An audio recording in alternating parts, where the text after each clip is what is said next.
Hello friends, এবার আমরা the city of palaces Mysore are the Scotland of India Coorg বেড়াতে যাচ্ছি। চলুন আমরা হাওড়া থেকে হাওড়া মাইসোর সুপারফাস্ট এক্সপ্রেস ধরব।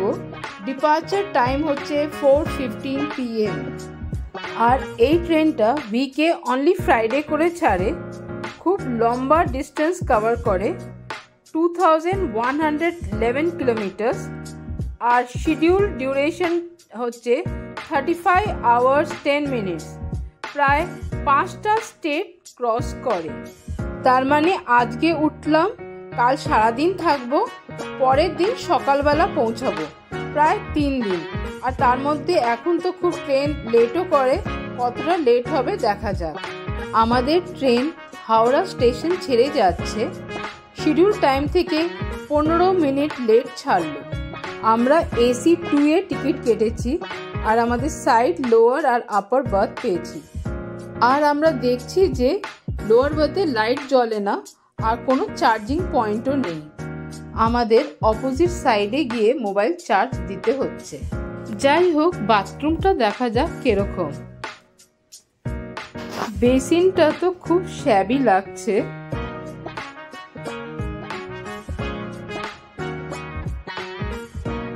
আর বাথরুমের অবস্থা তো আরোই ভয়ানক, খুবই নোংরা।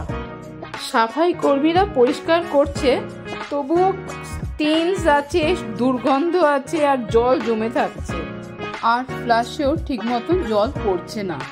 এত লম্বা ট্রেন জার্নি হবে, অ্যাটলিস্ট বাথরুমটা ক্লিন হলে ভালো হতো। যাই হোক, আমাদের বেডরোল দিয়ে দিয়েছে, 2টো করে চাদর, টাওয়াল আর ব্ল্যাঙ্কেট আর একটা পিলো। আমরা কোসাই নদীর ওপর দিয়ে যাচ্ছি আর ট্রেনটা খড়গপুর স্টেশন ঢুকবে। খড়গপুর জাংশন ঢুকলো, ট্রেনটা 40 মিনিট লেট। আমরা ঘরের খাবার এনেছি, সেটা খেয়ে আমরা রাতে ডিনার সারবো। গুড মর্নিং ফ্রেন্ডস, রাতে ঘুমটা ভালোই হলো। আমাদের ট্রেনটা 1.5 ঘন্টা লেট। সকাল 5:50 বিশাখাপট্টনম ঢোকার কথা, কিন্তু সেটা ঢুকলো 7:30টার সময়। এখন আমরা রাজামন্ডি অ্যাপ্রোচ করছি।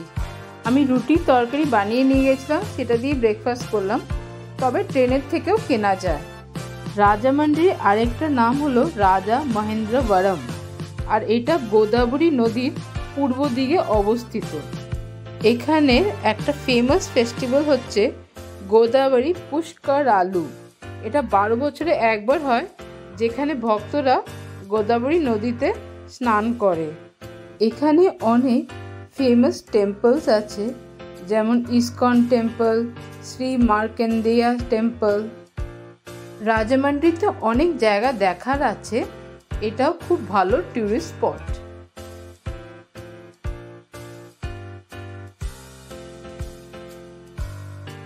স্টেশন ছেড়ে যাচ্ছে আর আমরা গোদাবরী ব্রিজে উঠব। ট্রেনটা পুরো একটা কার্ভ নিয়েছে, আমার এটা দেখতে খুব ভালো লাগে। ইঞ্জিনটা জানলা দিয়ে দেখা যাচ্ছে। এই ট্রেনের জানলার কাঁচটা খুব স্ক্র্যাচেস আছে, ওই জন্য বাইরের ভিউটা খুব একটা ক্লিয়ার নেই। ব্রিজ ঢোকার আগে প্রচুর মন্দির দেখতে পাচ্ছি আর রাস্তাগুলো খুব সুন্দর।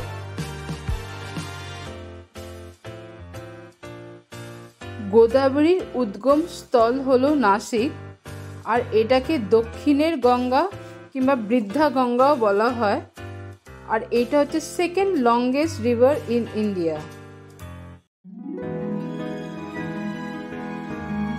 আমাদের ট্রেনটা গন্তব্যর দিকে ছুটে চলেছে, তাও 2 ঘন্টা লেট। আর এখন বিজয়ওয়াড়া স্টেশন অ্যাপ্রোচ করছে। বিজয়ওয়াড়া স্টেশন খুব বিজি জাংশন, আর বিজয়ওয়াড়ার অর্থ হলো প্লেস অফ ভিক্টরি, আর এইটা কৃষ্ণা নদীর উপকূলে আছে। এখন আমরা কৃষ্ণা নদীর ওপর দিয়ে যাচ্ছি। শীতকাল তাই বেশি জল নেই, বর্ষাকালে প্রচুর জল থাকে। এই নদীর উদ্গম স্থল হলো মহাবালেশ্বর, আর এর আরেকটা নাম হচ্ছে কৃষ্ণা বেনি। লাঞ্চেতে আমরা বাড়ির বানানো ভাত, ডাল আর পনির খেলাম। দুপুরের খাবার সেরে এখন জানলা দিয়ে সবুজে মোড়া সব দৃশ্য দেখছি।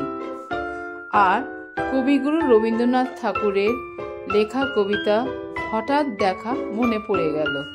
রেলগাড়ির কামরায় হঠাৎ দেখা, ভাবিনি সম্ভব হবে কোনোদিন। আগেও কে বারবার দেখেছি, লাল রঙের শাড়িতে ডালিম ফুলের মতো রাঙা, আজ পরেছে কালো রেশমের কাপড়, আঁচল তুলেছে মাথায় দোলন চাপার মতো চিকন গোর মুখখানি ঘিরে। মনে হলো কালো রঙে একটা গভীর দূরত্ব ঘনিয়ে নিয়েছে নিজের চারদিকে, যে দূরত্ব সর্ষে ক্ষেতের শেষ সীমানায় শাল বনের নীলাঞ্জনে।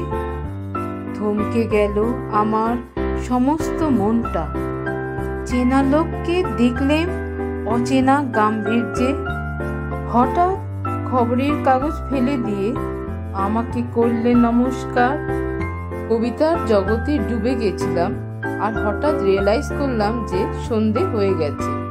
আমরা সন্ধেবেলা কিছু স্ন্যাক্স খেয়েছি আর রাতে রুটি তরকারি ডিনার সারলাম। এখন 3 ঘন্টা লেট রান করছে আমাদের ট্রেনটা আর কাটপাদি জাংশন আসছে।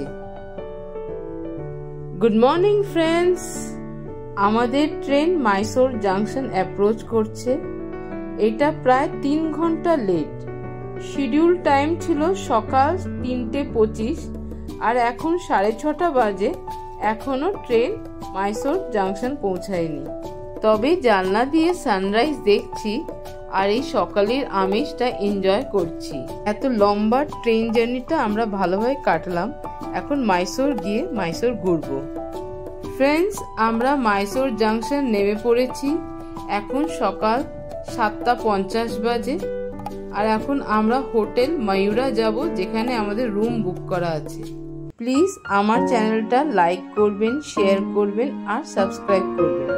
Thanks for watching my video.